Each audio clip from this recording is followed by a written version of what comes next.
Hi there, this is Datila, and welcome to the Wrestling Time Post Show. It is Wednesday, November 8th, 2023, and tonight I'll be talking about AEW Dynamite. Alright, so let's talk about Samoa Joe. Tonight, he officially vacated the ROH TV title. So, he had a match against Keith Lee, which, by the way, was a good match. It was, as Big E would say, big meaty men slapping meat. I mean, this was a good match. So Samoa Joe ended up winning by referee stoppage. And then at the end, he decides to vacate the title because he says the next title that will be on his shoulder is the world title. So depending on how you look at things, it's kind of like, if he was going to vacate the title, why not let Keith Lee beat him? On the other hand, by him vacating the title, he gets... I was just about to bring this up. Samoa Joe did kind of an option C. Yeah, I'll bring that up right now. On the other hand, by him vacating the title, it keeps him strong, especially if he's going to be next in line to challenge MJF. But, like Daniel mentioned here, AEW does not have an option C. So if you guys watch Impact, if you're the X Division champion, you get the chance to cash in option C, which basically means you give up the X Division title and you get an opportunity at the world title. However, as far as I know, AEW doesn't have that sort of thing. So how can Samoa Joe get a title opportunity that way? Kind of doesn't make sense. Because my next issue would be is, you know how AEW likes to do tournaments? They're probably going to do a tournament to determine ROH TV champion. Samoa Joe is officially the longest reigning TV champion here. He beat Jay Lethal's record here. But there's two sides to this. I thought it was... I mean, I get what they were going for, but I feel like they could have executed in a different way. Like, again, Keith Lee could have won. But then again, you don't keep Samoa Joe strong. So I guess it's a double-edged sword here. But what did you guys think of Keith Lee versus Samoa Joe and of Samoa Joe vacating the ROH TV title? Let me know in the live chat and in the comment section below. So tonight's Dynamite, just like last week, kicked off with an MJF interview in which he's probably talking about Jay White and how Jay White beat him and, he kept the title. And basically he calls Adam Cole baby, who urges him to take up Samoa Joe's offer, which, let me see, kind of doesn't, but if MJF was ROH World Champion, it would make sense, right? Because he's going after the AEW World title when he was ROH TV Champion. So I see that. So Adam Cole basically urges MJF to take on Samoa Joe's offer. If you guys remember, Samoa Joe's offer was him tag teaming with MJF at Full Gear, but in exchange, he wants a shot at the world title. Now, MJF doesn't want to hear this. And, Roderick Strong interrupts, and so does Daniel Garcia. And Roderick Strong basically tells Adam Cole that MJF is a devil because only the devil would walk away. And Roderick Strong says it's time to remind everybody who he is. So I really like the fact that they're opening with these MJF interviews because there's a lot going on with MJF. Everybody's after him. Samoa Joe, Wardlow, Roderick Strong is trying to, I guess, pander to him so that Adam Cole, he doesn't upset Adam Cole. But here's the thing. At the end of tonight's Dynamite, we see that when MJF comes out to the ring, because, he attacked Jay White, and And the rest of Bullet Club Gold, like there was 4 guys in the back beating up the Acclaim. And then the devil guy appeared. So who's the devil here? Who's the devil? And honestly, the fact that Roderick Strong said that he was going to remind everybody who he is kind of leads me to believe since the beginning that it was the devil. That the devil was Roderick Strong and the Kingdom. The question is, who's the devil? I honestly think that it was supposed to be Adam Cole, but due to his injury, they maybe not be Adam Cole. But I can't think of anybody else who he could be. It has to be Adam Cole, right? Who else could potentially be the devil? Who do you guys think could be the devil here? Some people say Britt. Maybe she's subbing in for Adam Cole. But I honestly do think that if it wasn't for that injury, he would more likely be the devil. And it would make perfect sense. Because Adam Cole, if you remember their match at All In, Adam Cole had no hesitation whatsoever to attack MJF. Meanwhile, MJF hesitated to attack Adam Cole. So there's a lot more there, but we have to wait and see.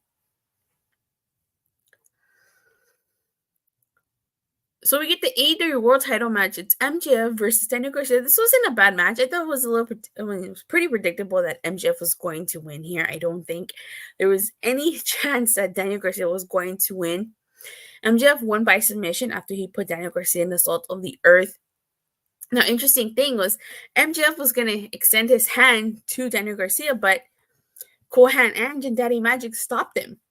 You guys know there's been some tension between Daddy Magic and Daniel Garcia. Daniel Garcia likes to do his dance, but Daddy Magic does not want Daniel Garcia to do those dances. I think it's about time that Daniel Garcia is going to break away from them. He was a sports entertainer, but I think now he's going to be a pro wrestler. And even MJF, you could hear him say, this could be your future, but you're going to listen to them. So, interesting. We'll see where that goes. We get Sting and Darby Allin versus the Outrunners. I don't really know what to make of this. I mean, this was all about Sting. Let me see. I'm starting to think that the group in the Devil Mask are Wardlow, Roderick Strong, Kingdom, and Britt Baker and Adam Cole. It could be. Because who's to say that those 4 people that attacked the Acclaim at the end were the same people that attacked Jay White in September? It could be. It could be. So like I was saying, this match really didn't do much for me. I mean, this was supposed to be about Sting. Like there was a lot of Sting fans in the crowd. So good. This match made Sting look good. It's just really, let me see. Garcia has always had the face potential in him, I feel. Yeah, he certainly does. But of course, Sting and Darby Allin won by submission. There's not much to say about this match. We get a timeless Toni Storm segment. And I thought it was a pretty funny segment. Toni Storm is killing it with this character that she has. I think she'll probably beat Hikaru Shida at Full Gear and take that title from her. But we'll see. But she's killing it. Speaking of Toni Storm, we find out later on in the night that Mariah May is the newest signing to AEW. She says she's a big fan of Toni Storm and has followed Toni Storm. That's why she came to AEW. I'm getting Trish Stratus, Mickie James vibes here.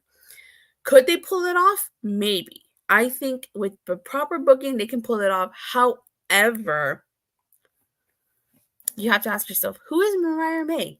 Seriously, who is she? And I think that AEW did a poor job at introducing her. They just told you who she is, Mariah May, but what exactly? Like, why should we be excited about her? Why should we look forward to seeing her? We don't even get a video package. Nothing. And most of us viewers, maybe the casuals, don't know who she is. I know of her. I know she wrestled in Stardom, but I've never seen her match. So who is she? You have to introduce her to the audience and to the crowd, and they failed to do that. So hopefully, this goes well, especially if they do the, Mickie Trish angle with Mariah and Toni Storm. Hopefully it works out, but not a great way to introduce a talent. You definitely want to get people excited about them, but How are we supposed to get excited about them when we don't know anything about them? So, but what did you guys think of Toni Storm, her facing Sheeta, and Mariah May debuting? I apologize if you hear the ambulance. Okay, we next get Swerve Strickland versus Penta Cero Miedo. I thought this was a pretty decent match. You know, the crowd was chanting, "This is awesome." So it was a pretty great match. Hangman Adam Page was banned from ringside. Of course, Swerve Strickland was victorious here. And then at the end of the match, Hangman came out swinging with the chair and he hit Swerve Strickland. Then he hit him with the Deadeye through a table and Prince Nana ran away. So he made it personal by invading his house. We get a quick interview with Jay White. And basically, he says he'll always be better than MJF and he's truly elite. And he will show it tonight against Mark Briscoe. The Golden Jets also get interviewed. The Golden Jets being the tag team of Kenny Omega and Chris Jericho. And they're approached by the Bucks. And basically, they're going to face each other at Full Gear. And if the Bucks win, the Golden Jets are no more and they have to be the elite again. If the Golden Jets win, then you guys remember when the Young Bucks won that guaranteed title shot? If the Golden Jets win, they get that guaranteed title shot. So they'll be able to challenge for the tag titles. But I kind of dug this segment. You know, I honestly think that the Golden Jets would win here against the Bucks. But what do you guys think? Who would win, the Bucks or the Golden Jets? And like, even Kenny Omega says that he doesn't want to wrestle them, but he's beaten them before. So, let me see. Hangman Page versus Swerve Strickland should be a last man set. I think, you know what I think? I think you're right, but this is only the second match. I think with the rubber match, because there probably will be a rubber match, I think that's when it should be a last man standing match. And that's how you would end a feud.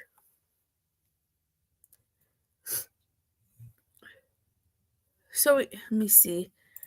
Kenny and Jericho got my vote. Yeah, Kenny and Jericho got my vote. I think they're winning too.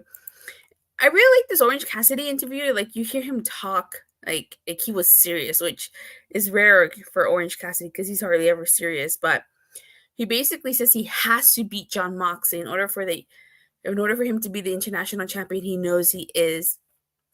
And, you know, he even took off his glasses. That's how you know he was serious. So I really like that about this interview or promo. But if you guys remember, like, Jon Moxley took the title off of Orange Cassidy. And then Rey Fenix beat Jon Moxley. And then Orange Cassidy took the title off of Rey Fenix. Let me see. Golden Jets will be number one contenders, thus turning the Young Bucks heel. I could definitely see that.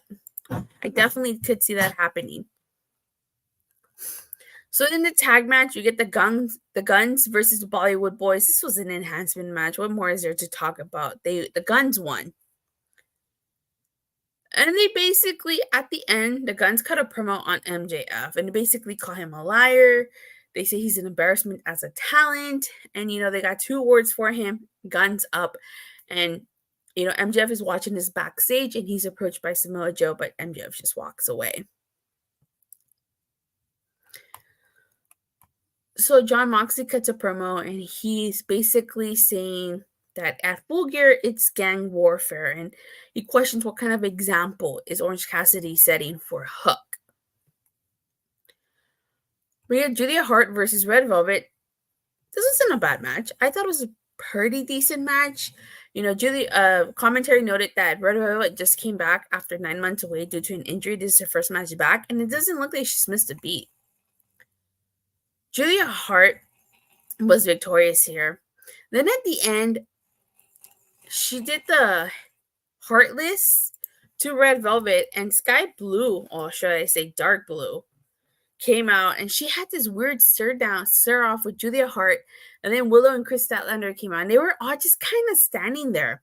So I didn't really like that. Was not a huge fan of that. It's like, what are you trying to do here? Like, are you trying to get Sky Blue to turn heel? Just turn her heel already. Like, stop dragging it out. Like, I know, like, some people complain about, it's long-term storytelling. Okay, but, like, sometimes you just gotta pull the trigger. I mean, she's already dark. What more are you waiting for? Just have her turn heel, have her align herself with Julia Hart. It's like they're dragging it out. If this segment happens again, she needs to fully embrace that darkness and align herself with Julia Hart. We cannot have another segment of them just coming out and just staring at each other. It's like, no, something's gotta give here. Sky Blue will turn here. It's just I know she's gonna turn heel, but they gotta pull the trigger already. We cannot have these random segments where they're just coming out staring at each other. Something's gotta give. They did that last time too. So just turn her heel and call it a day.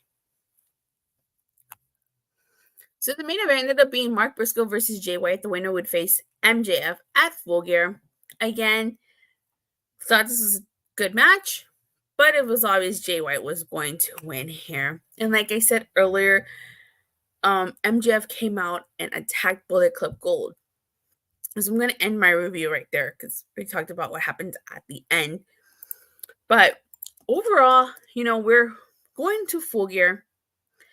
I think this was a decent Dynamite. There were some things I really didn't care for on here. Like, for instance, the Outrunners. Like, no. The segment with the women that followed up the match, that kind of, no. That could have been a lot better. But it was okay. I think they failed at introducing Mariah May to AEW. So, I'd give it as a 6.5. No, a 7. I'd give it a 7 out of 10. Wasn't too bad. But with that being said, that concludes this review. So let me know what you guys thought of AEW Dynamite. Julia Hart and Sky Blue may lead to something special like AEW Women's Tag Team Division, but Tony Khan doesn't need a Women's Tag Team Division yet. I agree. He doesn't need a Women's Tag Team Division. He needs to fix the booking for the women. Seriously. He needs to fix that. Once he gets that all straightened out, then we could possibly talk about a Women's Tag Team Division. But right now, they gotta fix the booking with the women. So please don't forget to like and subscribe. Make sure you hit that bell so you get notified whenever I go live or release a video. And I should be seeing you guys all Friday after SmackDown. Bye.